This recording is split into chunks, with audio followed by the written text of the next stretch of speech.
In this video, we're going to be looking at 3D unit vectors. Now, in an earlier video, we discussed two-dimensional unit vectors, and we said that a unit vector is any vector that has a length of 1 unit. So if we had a vector v, v is a unit vector if the length of v, the magnitude of v, is equal to 1 unit. And we said if that's the case, we could use the hat notation to say that v is a unit vector. V hat means v is a unit vector. We also saw how we could take any vector that isn't a unit vector and normalize it so that we convert it into a unit vector. That is to say, we take a vector whose length isn't equal to 1 and we normalize it so it has a length that is equal to 1. And we saw we could do that if we had a vector v. Well, then v hat, the unit vector version of v, so v, the same direction but a length of 1, is equal to our original vector divided by the length of our original vector. So v hat is equal to v divided by the magnitude of v. Now, interestingly, everything that I've just written here on the whiteboard still holds true for three-dimensional unit vectors. A 3D unit vector is no different than a 2D unit vector. It must have a length of 1. It's still noted using the small hat on the variable name. And to normalize a 3D vector, we use the exact same equation that we've used to normalize a 2D vector. So let's have a look at how we would normalize a 3D vector to generate a 3D unit vector and then make sure that the length of that unit vector is indeed a value of 1. So if I had some three-dimensional vector, let's say I had a vector A, and I'm just going to pick some random values. So I'm going to say its x is 3, its y is 1, and its z is 7. Well, we know we could find the length of this vector, the magnitude of this vector, and we could, in doing that, prove that this isn't a unit vector because its length is going to be greater than 1. So we saw how we could find the magnitude of a 3D vector. The magnitude of our vector A is going to be equal to the square root of x squared plus y squared plus z squared, which is going to be equal to the square root of 3 squared plus 1 squared plus 7 squared, which is going to be equal to the square root of 9 plus 1 plus 49, which is going to be equal to the square root of, well, 1 plus 49 is 50, plus 9 is going to be 59, so it's equal to the square root of 59. Now, I am going to round this into an approximate value just so that we can use numbers to keep this as simple as possible, and then I will go through and show how this does work using our absolute value, that is our accurate value rather than absolute, as that's another mathematical term, our accurate value that is the square root of 59. So this is the exact same procedure we took with the two-dimensional case.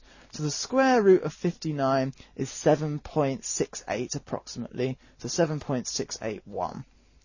So approximately 7.681. That means the length of our 3D vector that travels 3 units in x, 1 unit in y, and 7 units in z, the length of that vector is approximately 7.681.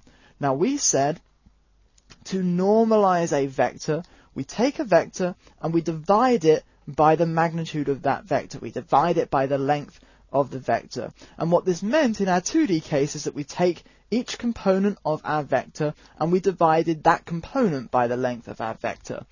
It's the exact same thing here with the 3D case. If we want to normalize A so that we have a unit vector in the same direction as A, we're going to take each component of our 3D vector and we're going to divide it by the length of our vector A. So that means A hat is going to be equal to A divided by the magnitude of A, which is equal to A divided by 7.681, or I should say approximately equal to, since this is an approximate value,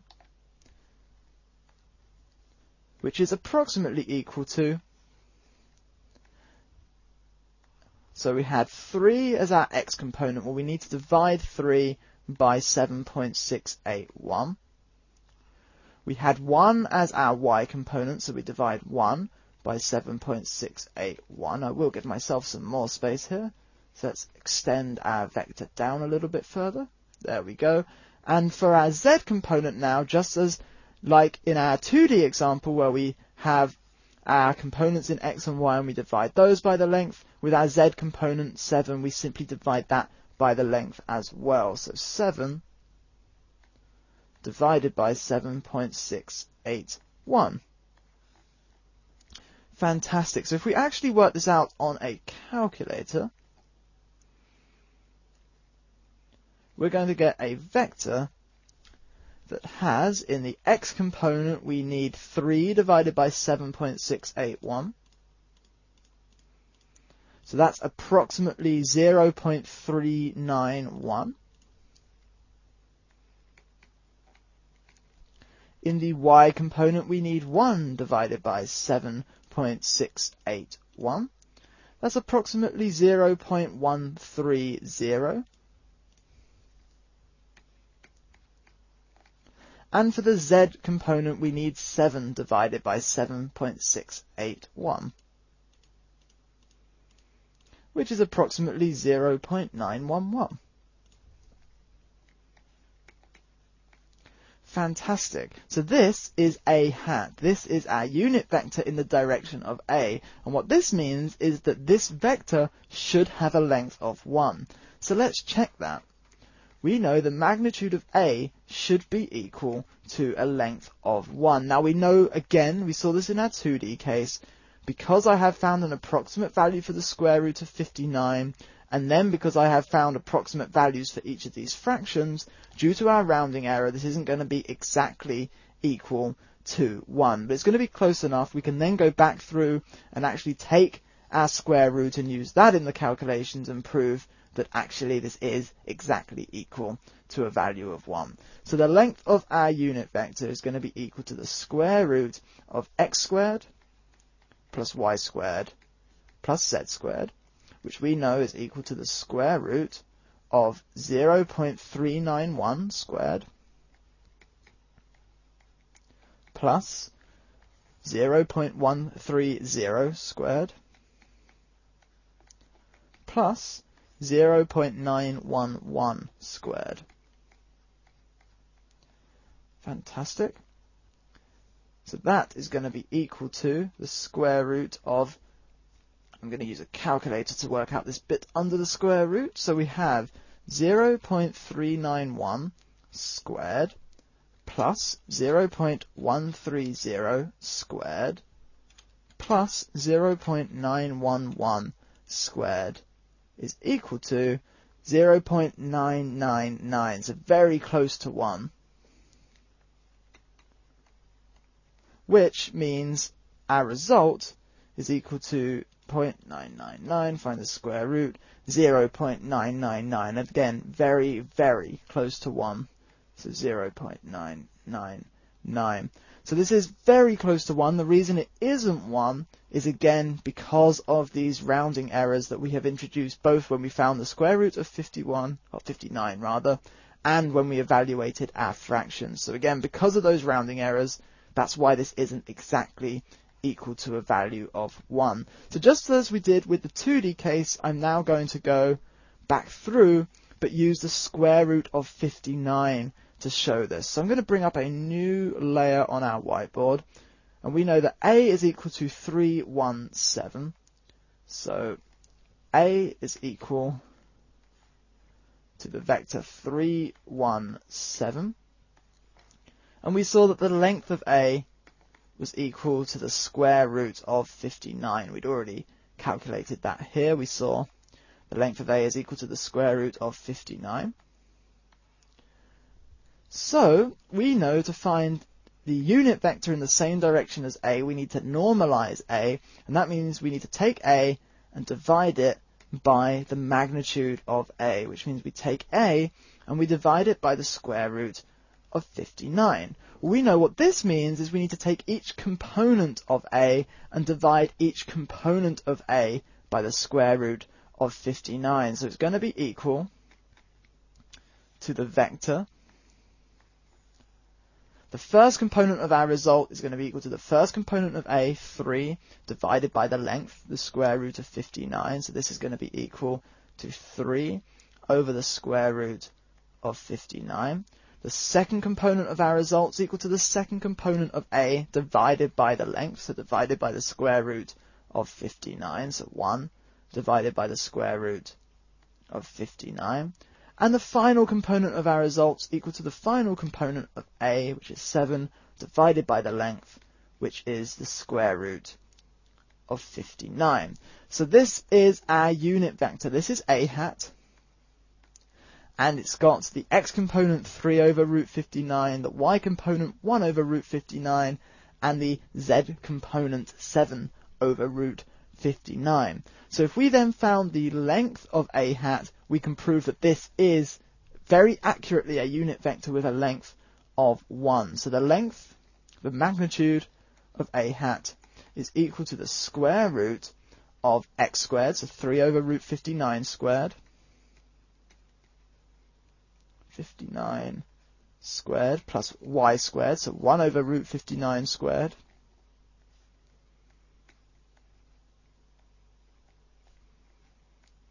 plus z squared, so 7 over root 59 squared.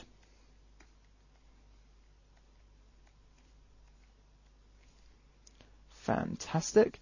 So this is going to be equal to square root of, and again we saw this with the 2D case, this is equal to 3 squared over the root of 59 squared plus 1 squared over the root of 59 squared plus 7 squared over the root of 59 squared, which is equal to the square root of 3 squared is 9 over the square root of 59 then squared. Obviously these are going to cancel, so that's equal to 9 over 59 plus 1 squared is 1 over 59 plus 7 squared is 49 over 59. Because these are all the same denominator, we can combine these fractions together.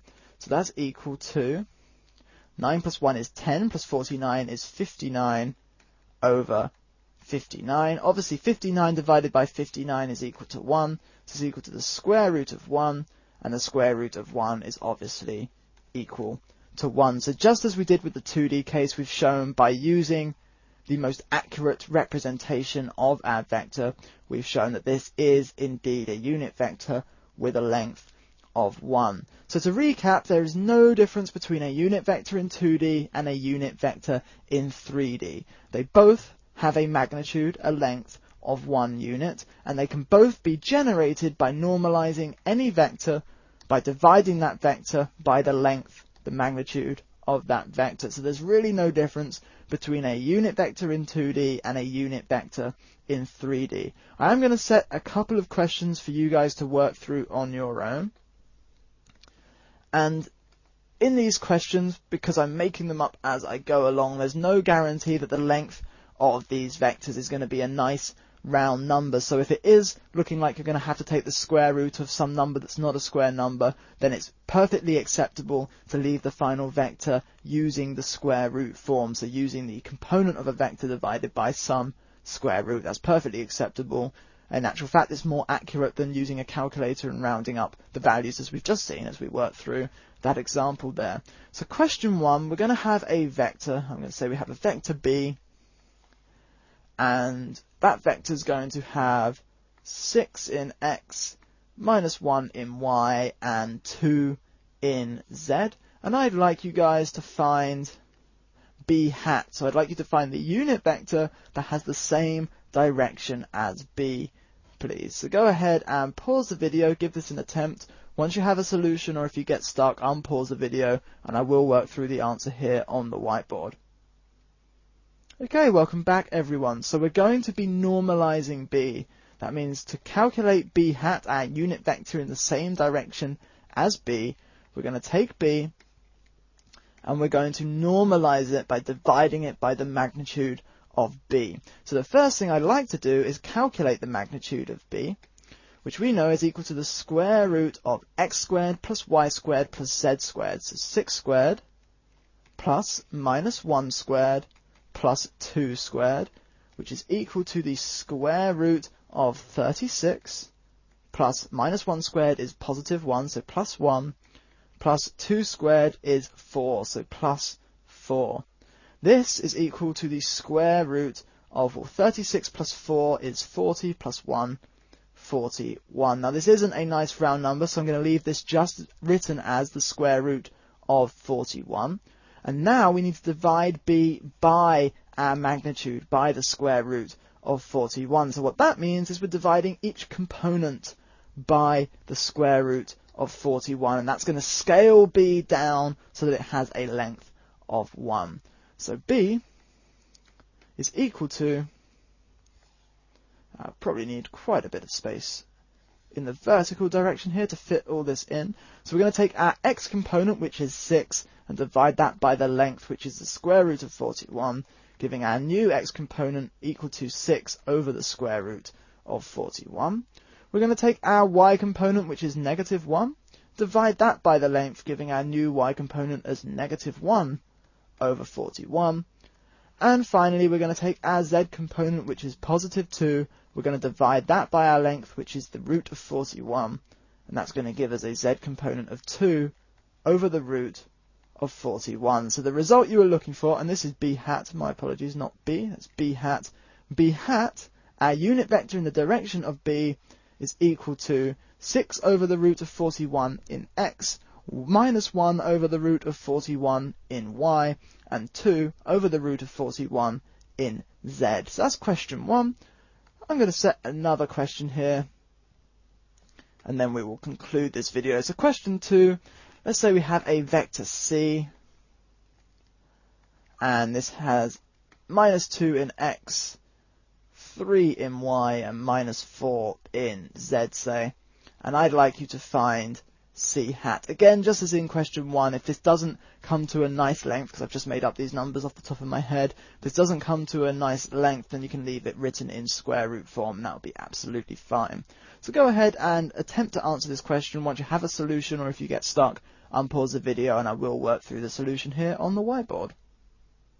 Okay, welcome back everyone. So again, we're attempting to normalize vector c in order to get a unit vector that has the same direction as c. So to do that, we know that c hat is equal to c divided by the magnitude of c. So we need to work out the magnitude of c. We can do that using our equation from an earlier video, which we know that the magnitude of c is equal to x squared plus y squared plus z squared. So it's equal to minus 2 squared plus 3 squared plus minus 4 squared, which means it's equal to the square root of minus 2 squared is going to be 4, plus 3 squared is 9, plus minus 4 squared is 16. So that's going to be equal to 4 plus 9 is 13, plus 16 is 29. So the square root of 29, that's not a square number, so I'll leave that written as the square root of 29. So that means c hat is equal to c divided by the square root of 29. So we need to divide each component of c by the square root of 29. So our resultant vector, I will need probably quite a bit of space for this. There we go. Our resultant vector's x component is going to be the x component of c, minus 2, divided by our length, which is root 29, so minus 2 over the square root of 29. The y component of our unit vector is going to be the y component of c, which is 3, divided by our length, which is the square root of 29. And the z component of our unit vectors, the z component of c, minus 4, divided by our length, the root of 29. So minus 4 divided by the square root of 29. And this is the answer that you were looking for. So really, hopefully you've seen that there's nothing more to unit vectors in 3D than in 2D. In both 2D and 3D, unit vectors simply have a magnitude of 1. They are 1 unit long.